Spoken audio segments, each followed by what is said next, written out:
મિત્રો, ભારતીય જનતા પાર્ટીના ભ્રષ્ટાચારના કારણે આખું ગુજરાત બદનામ થઈ રહ્યું છે. ગુજરાતને લાંછન લાગી રહ્યું છે. ગઈકાલે કોંગ્રેસ પાર્ટીના મારા સર્વોચ્ચ નેતા મલ્લિકાર્જુન ખડગે સાહેબે આ દેશની પાર્લામેન્ટમાં સંસદમાં મુદ્દો ઉપાડ્યો કે નરેન્દ્રભાઈ અને અમિતભાઈ આટલા બધા મર્દાનગીની વાતો કરતા હોય, આટલા બધા પાવરફુલ અને સ્ટ્રોંગ હોય, તો તમારા ગુજરાતમાં 1.3 લાખ કરોડનું ડ્રગ્સ છેલ્લા 1 વર્ષમાં જે પકડાયું એ પૈકીનું મોટા ભાગનું ડ્રગ્સ ગુજરાતમાંથી કેમ પકડાયું? આ મુદ્દે તમારું શું કહેવું છે? કેમ તમે એક શબ્દ બોલવા તૈયાર નથી? કેમ ગાંધી અને સરદારના ગુજરાતમાંથી આટલું ડ્રગ્સ કેમ પકડાઈ રહ્યું છે? આ છતાં ભારતીય જનતા પાર્ટીના ગુજરાતના રાષ્ટ્રીય સ્તરના તમામ પ્રવક્તાઓ, તમામ સાંસદો, તમામ મંત્રીઓ ચૂપ. 8 ચોપડી પાસ ગૃહમંત્રી, રાજ્યના પોલીસ વડા, રાજ્યના મુખ્યમંત્રી તમામ ચૂપ.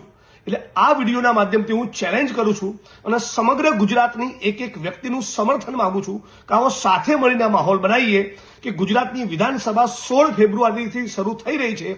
આ વિધાનસભામાં જ્યારે ગૃહ વિભાગની ચર્ચા હોય ત્યારે મારી અને હર્ષ સંઘવીની વચ્ચે એક લાઈવ ડિબેટ થાય અને એ ડિબેટનું જીવંત પ્રસારણ ગુજરાતના જનજન સુધી પહોંચાડવામાં આવે એટલે ખબર પડે કે 8 ચોપડી પાસ એ ડ્રગ્સના મુદ્દે શું કહેવા માંગે છે, એ ગુજરાતને શું બાહેધરી આપવા માંગે છે.